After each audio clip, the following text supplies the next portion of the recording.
Welcome to the Business Spotlight series. My name is Steve Kiyama, and I'm the host of the Business Spotlight podcast today. And today I have the pleasure to introduce Rick Lee, the founder and CEO of Healthrageous LLC, as my guest. And today we're going to talk about Rick's business, his journey into business ownership, challenges, best practices, and share a peek into what it's really like to build, own, and operate a business. If this is your first time on the channel, be sure to like and subscribe to get notifications when a new show like this one drops. So, Rick, welcome to the show. Thank you for being here. And if you would, please give us a little bit about background about who you are and a little bit about your business. Thank you, Steve. So I am a serial entrepreneur. As many people will say, there's no such thing because once you've done it once, you'll never do it again. But I'm crazy enough to have done it 9 times, either co-founder or founder or founding team. Mm-hmm. They've all been in the healthcare service business line, which means we serve the payers, the employers, the health plans, the Medicaid plans, the Medicare plans, all the different parties that are paying for medical care and health care, which is now a $4.2 trillion industry and the largest business sector in the United States economy. I got into this in a very strange and curious way. There was serendipity involved, but basically I was trained as a special ed teacher, and I got a job working in a psychiatric hospital where I ultimately decided to start a program for students who couldn't really succeed in the public school environment. They were too hyperactive, they were too disruptive, they were mentally ill, a variety of reasons why they were not situated for being placed in a public school environment with hundreds of public school students. So these were secondary students that we set up a school for. There were a maximum of 16 students at the psych hospital, and there was a little building where we ran our 2-room classrooms with 2 teachers, 1 in each classroom. And I did that for about 4 years and decided that teaching was not really going to meet my needs, that I needed to enter business. And in observing the psychiatric hospital administrator who ran the hospital, I saw an example of somebody that I wanted to emulate. However, what I learned subsequently was he was a pretty rare bird as hospital administrators go. So I entered the graduate program at the University of Washington in Seattle, 2-year program. And as soon as I arrived, I realized that I was a fish out of water and I didn't really relate to my classmates. But I found a professor who understood why I could succeed there in spite of the fact that I wasn't going to become a hospital administrator. And he took me under his wing, and I got a position in a congressman's office that summer after the first year of the program. And that congressman turned out to be Ronald Reagan's OMB director, and he put me on a fast track into health policy as opposed to hospital administration. And for that, I'm ever grateful. I went on to work for the National Business Group on Health, which is a large 501c3 organized around health policy for large employers.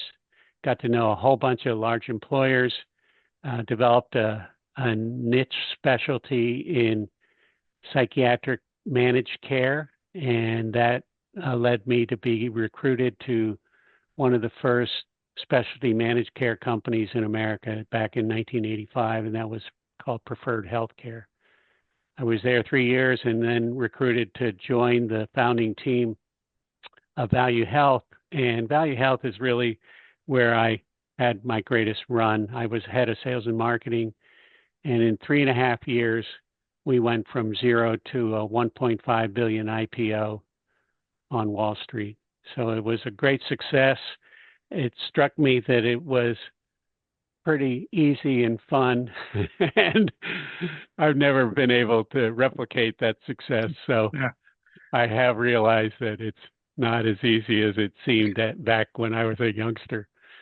Uh, Suffice to say, I went in D.C. working for the congressman. I met my soon-to-be wife and came back to D.C. because of her, and we got married, and we've been married for 45 years. So it's been a wonderful relationship and has helped me immensely in focusing on a day job, a career in entrepreneurial healthcare. I also was one of the first creators of a disease management company in 1996. I chose cancer. That was a really challenging effort, but successful in the end. In the mid 2000s, I was recruited to run the largest employee assistance program in America, working for Magellan. And it was really the only time that I was in a company that had revenue over $100 million. And that was a $2 billion company. And just the whole activities of running HR and having to do employee reviews and having reports up to my bosses, and it was not for me. I need to be at the top of the pyramid, and the pyramid needs to be really small with a flat organization. Everybody knows how to make coffee. Everybody knows how to take out the trash, and everybody knows how to write a press release. So that's basically been my CV as a selling CEO. I'm very, very successful in the sales environment. And I think that many early stage companies need to have a selling CEO. They can't have a finance CEO because that person is not likely to be able to raise capital. You got to be able to tell a story and to have a meaningful emotional investment in the outcome of that story. And going back to college and after college, I've been in musical theater for my entire adult life, performing on stage. And so I know how to carry a tune. I know how to surprise people with that. I had a customer called American Express once upon a time, and they had all their account managers come to New York City for the annual introduction of new services. We were a new service the following January, so they were going to learn about our managed psychiatric program. And I entered from the back of the room wearing a three-piece suit and a straw hat, and I sang the opening number of Trouble in River City from Meredith Willson's The Music Man.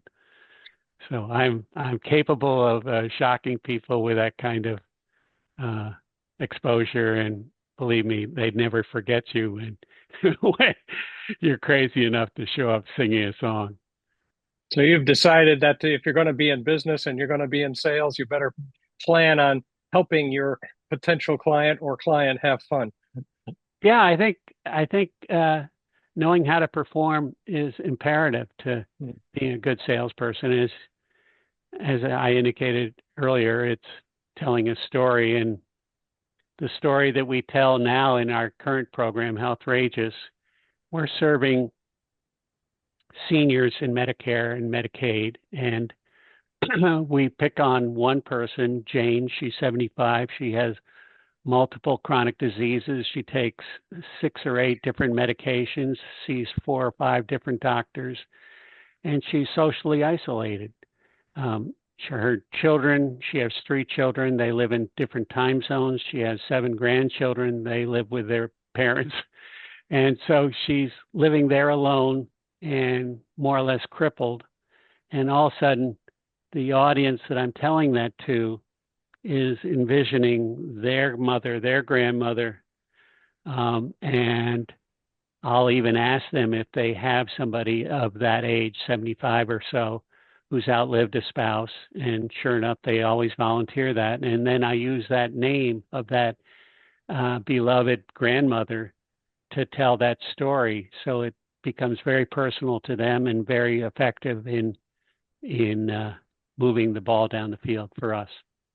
Fantastic. I want to backpedal just for a bit. I think you've got some more to tell in that particular part of the story, but I want to backpedal because there was another piece of this that I want to collect for the audience. How are you structured in this business? And with your background, um, are you structured in a way that you're the solo owner? Do you have business partners? Do you have investors? What is the support structure under this? So historically, I've raised capital. I've raised more than $50 million outside Hmm. of that IPO that was 1.5 billion. I don't get credit for raising that money, Mm-hmm. but 50 million plus from Mm-hmm. early stage venture investors, Mm-hmm. venture capital investors. Uh, this one is the exception. So in this case, I went to angel investors. There are 19 of them. I raised $2.8 million from those 19 angel investors. And I don't have a board. I don't have snotty-nosed, smart aleck, 30-year-old MBA telling me how to run my business.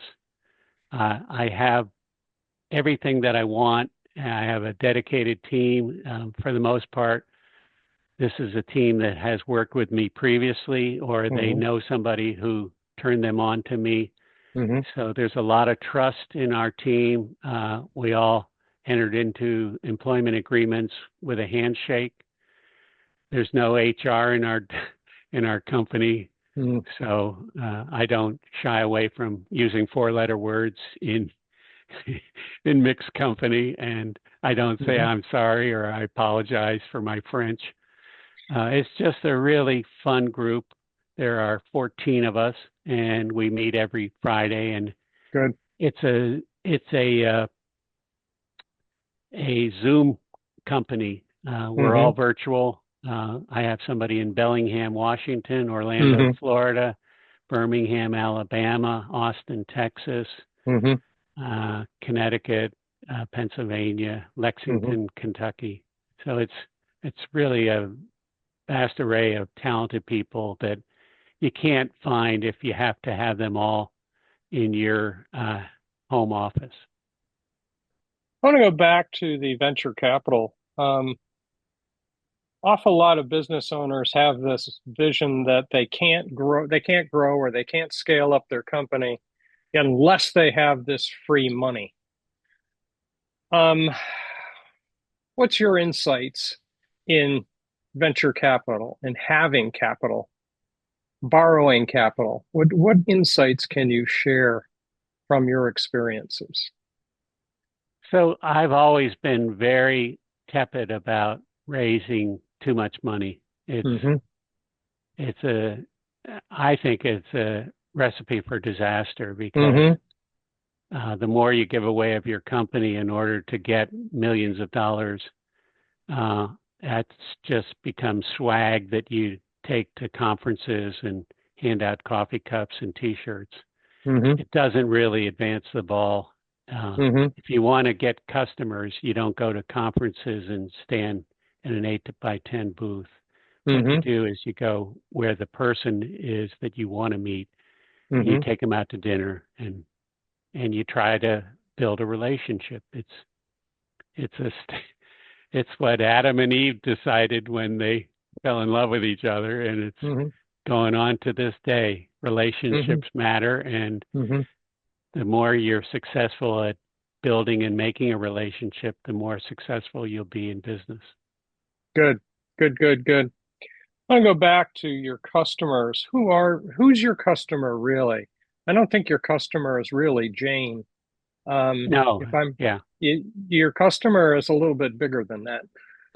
that's correct. Yeah, Jane is the end user of our Hmm. services. We have to make her happy.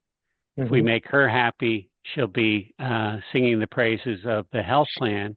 Hmm. We are white labeled, so Jane Hmm. doesn't know us as Healthrageous. She goes to our website called Made Easy Meals, Hmm. and that's where she orders her meals. Hmm. And if she's using our loneliness solution, that's called Hello Made Easy. But Hmm. each of those are a good reflection on our client, which is, Hmm. for the most part, it's a Medicare Advantage plan. Medicare Hmm. Advantage has 34 million seniors under contract Hmm. in maybe 4,500 or 5,000 different plans around the country. Hmm. And Medicare Advantage is rapidly growing.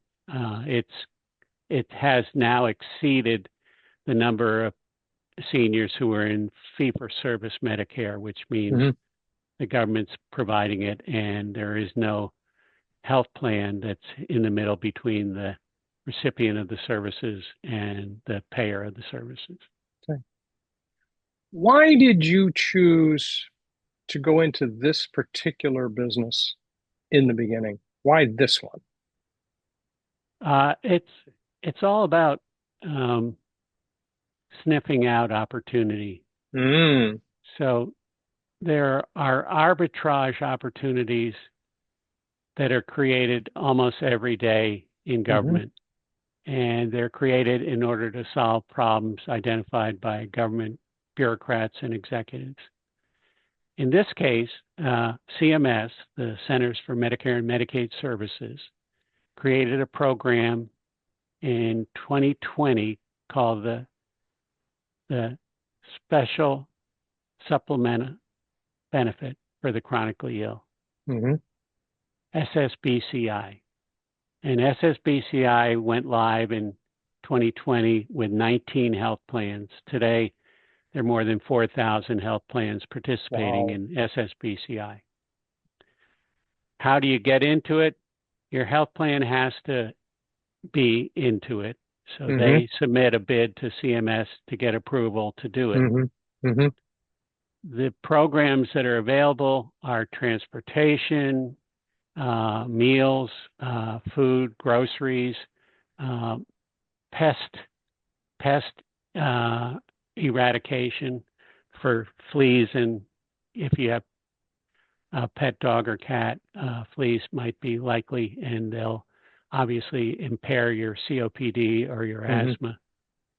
So that they have handrails for people that need to get up and down the stairs and don't have a handrail. There are Hmm. trip hazards like scatter rugs that can lead to a broken hip, and we Hmm. want to avoid those.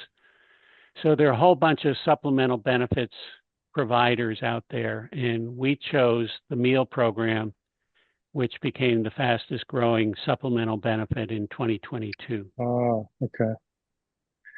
Are It there struck many? us that the players that were going after the meal program didn't really get it. And what they needed to understand, which I understand implicitly, I'm 75, so I'm a senior, and Mm. I know what friction is when Mm. it's the government, whether Oh. it's your Social Security or your Medicare vendor, you name it. Friction sucks. And this is what a lot of the young entrepreneurs don't really understand.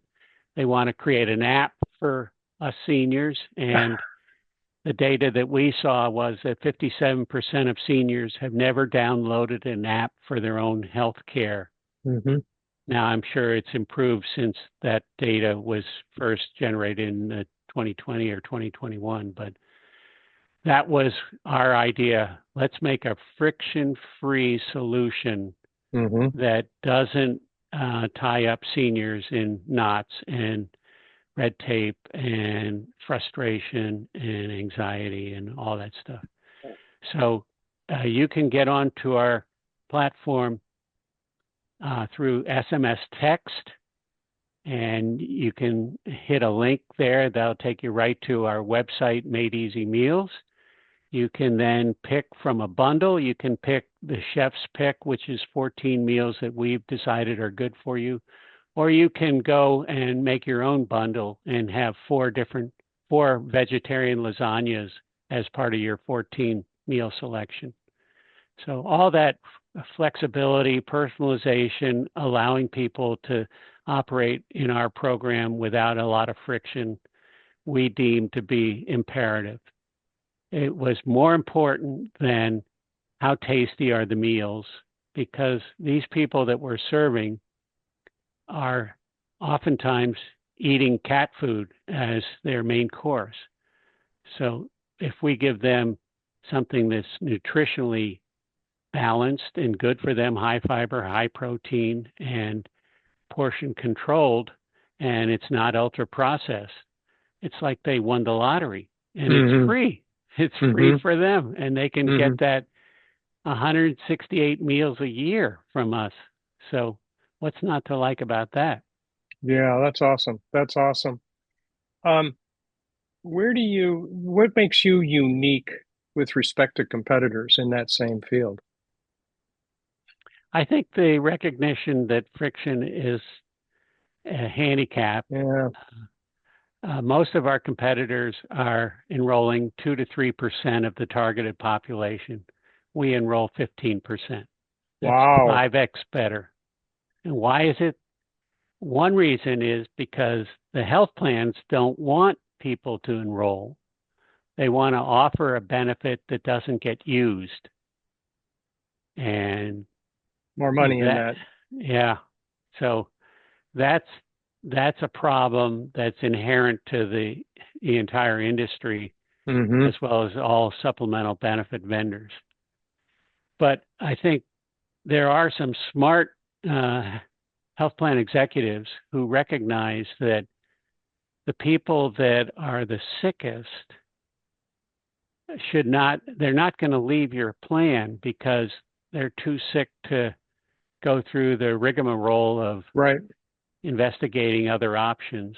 Right. So they're going to stick with your plan and run up a bill like you wouldn't believe unless you get in there and try to mitigate that increase in expenses and increase in chronicity.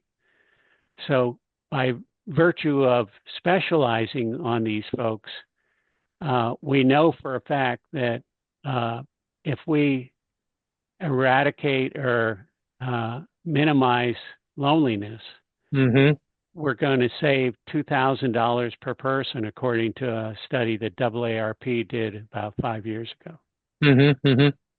So $2,000 is a lot of money. It now, is. if you can adjust the risk assignment of the individual by identifying additional concerns that have perhaps not been addressed by the primary care doctors, then you can increase the per member per month payment for that individual. And if it goes up from $1,800 to $2,000 to $2,400, you've just put $600 in the pocket of the health plan for every month's medical care. So there's a logic to specializing in those that most health plans are running from and not wanting to engage, enroll, and sign up. Got it. When you look ahead into the future, what does the future look like for the business? Looking out 5 years, 10 years, maybe more. What does the business look like? Where's it going? I think it's all about pivoting, and what we're most proud of is the experience that we've created, the friction-free experience, that easy to use, really high operational excellence. If we say we're going to deliver it in 3 days or less, you can pretty much take that to the bank. 98% of our meal deliveries are in 3 business days or fewer. If we say the meals are really tasty, you're going to verify that. If we say we're going to help you with improved hydration, you're going to like that, and you're going to recognize that, yeah, you do get more water every time we nudge you to drink more water, and that's Mm-hmm. good for you. And we'll help you with your sleep, and we'll help you with your sodium intake so that your diabetes will improve.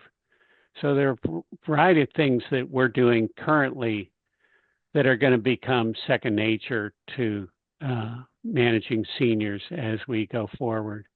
And we'll just pivot to a new arbitrage opportunity where, there are too many broken hips, or there's too many people committing suicide, there are too many people that are getting fraudulently abused by Russian, crooks Yes. sitting in tanks somewhere in Russia, right? Taking advantage of seniors and really victimizing them. Each of the things you've mentioned improves the well-being, their health and well-being of the seniors, which, should reduce the medical expense of that same person over time. Yeah. So I like that. That's wonderful. That's wonderful. Now, just a corollary to that, and that is that we in America are a little bit spoiled by the belief that healthcare equals health insurance. Yes. We know that flood insurance does not equal flooding. And if we get flood insurance, there's a 1 in a million chances that we're going to need it. Yeah. If we get healthcare insurance, we believe that allows us to write off the cost of aspirin and things like that. And we say, well, I'll only get it if my insurance covers it. This is your life, not your insurer's life. And right. There needs to be a greater focus on self-care and understanding how your body works, and not rushing to the doctor or the ER at the first sign of concern, because maybe you should investigate through Google and find out if Dr. Google thinks that you have a hiatal hernia versus a stomach ache. Details. So we salute self-care, and we preach it, and we make sure that people understand you have to be active, you have to get good sleep, try to go to bed at the same time every night, drink 8-ounce glasses of water, be socially active, and then the whole nutrition angle with low sodium and high fiber and high protein. Fantastic. As you look ahead, what do you see as the main challenges? There are challenges that I'll call them exogenous variables. Exogenous means it's out of my control. A nice Greek word. And COVID was an exogenous event that impacted my company greatly. Yeah, I'll bet. We survived, but we barely survived. And the next year, it wasn't COVID, it was the Inflation Reduction Act and getting rid of the donut hole that President Biden was intent on doing to do seniors a favor by saying, when you hit $2,000 out of pocket, that's the end of your out-of-pocket payments for drugs. Until then, there was a donut hole, and on 2001, you were 100% responsible for that $1 and the next $1,500 after that $1 until $3,500, at which point 100% was covered by the government. So in filling the donut hole, which was great for seniors, it was punishing for my company, because all that money that health plans had to put into filling the donut hole was taken away from supplemental benefits. Had to come from somewhere. Yeah. So these exogenous events can occur routinely. Hmm. If we go to war with Venezuela and they attack us, no telling what will happen to Hmm. healthcare in America. Hmm. I'm not concerned about it, but that would be an exogenous event. Right. The Right. stock market crash in 2008, I was at Magellan running the EAP at that time, and that was an exogenous event Yes. that Right. greatly impacted our company. Yep. Yes. That all makes sense. Cool. Kind of go back to the personal side of it a little bit. If you started this kind of a business up again, knowing what you know now, is there anything you would do different?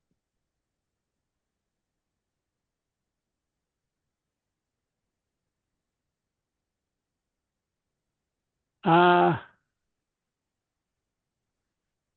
I think that the one lesson that I have an advisor that was on one of my boards back in 2009, and he's a very close friend, a dear friend, and has guided me. I gave him some founder stock to participate in this company, and he's been my Yoda, whispering in Good. my ear, you Hmm. should do this, you shouldn't do that. And his big bugaboo, he's been a venture capitalist for 40 years, Hmm. is that entrepreneurs always hire the sales force prematurely. Mm.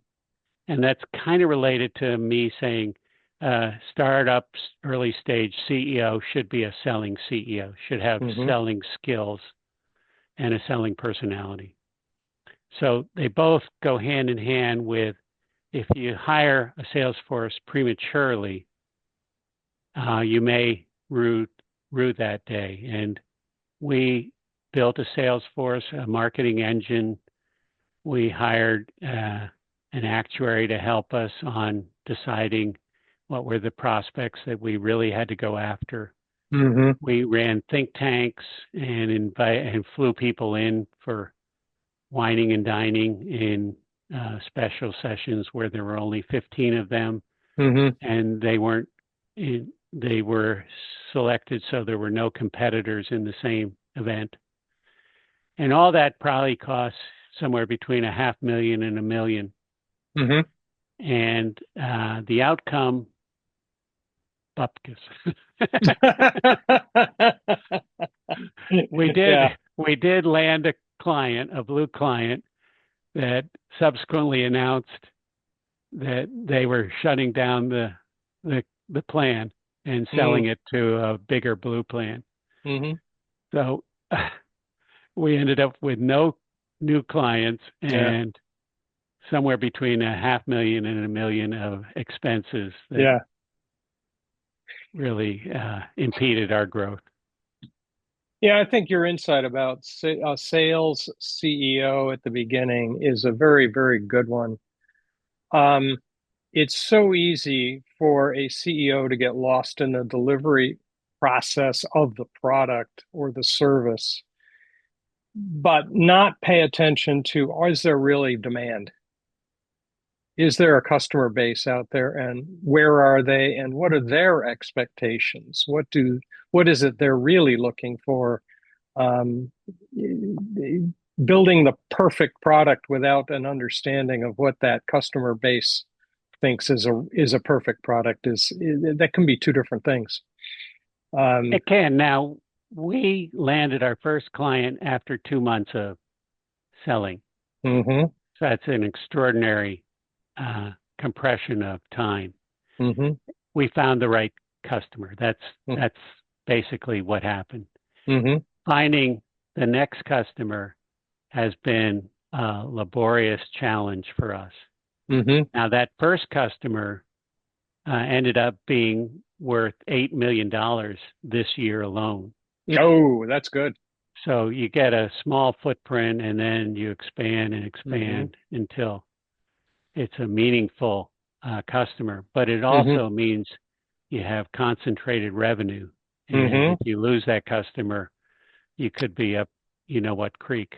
Yeah, yeah, yeah. So so that's the underlying issue that you have to be wary of Okay. in this hunt.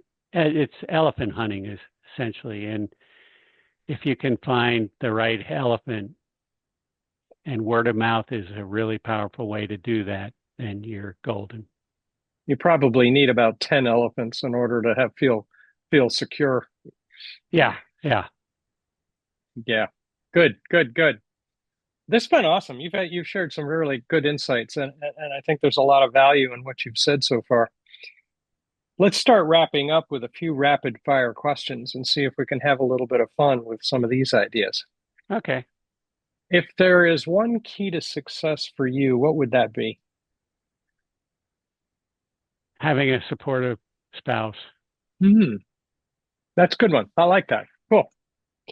If you and I were having coffee in the coffee shop and a business owner walked in or a business startup person walked in talking about what they were doing, what's one piece of advice you would share? Don't get over your skis and try to sell them in that one brief moment. Yeah, Develop a relationship. You can't sell in one visit, but you can develop a relationship that leads to two, three, four visits. And yeah. ultimately, that's what you should be seeking is just to be remembered so that when you call a week from now, they'll pick up the phone. People buy from their friends, people they know, like, and trust. Mm-hmm. Yeah, good. What's a book you're reading now or have read recently that's had impact on how you run the business? Uh, I I read a whole lot about um, reengineering, reengineering business. Michael Champy was a prolific author on that topic. So there was a time earlier in my career, like late 30s, early 40s, where I was reading a business book a week and Hmm. just uh, having all that stuff seep through my pores and trying to understand the secrets of selling. I also looked at videos, and they're a little more amateurish, where some guy's trying to teach salesperson how to sell, and Yeah. I didn't find them to be particularly helpful. But reading business books and pondering them on long business flights, that I think is very productive. There's an awful lot of really good content out there. Yeah, that's good. Mhm. You've you've had a great journey. What are you Yeah, most I proud have. of? Yeah, what are you most proud of in this journey? I'm most proud of the fact that I have few enemies, that Mm, um, I've never tried to win business by diminishing the perception of the other party that I'm good. competing against.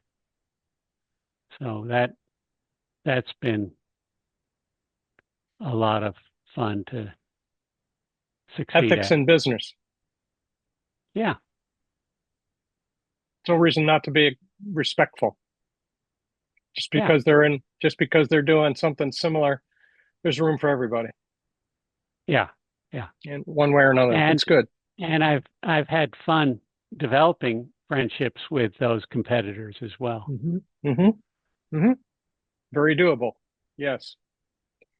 Following up from that and kind of to flip the question around, if you had a magic wand and you could fix one thing this afternoon in your business, what would it be?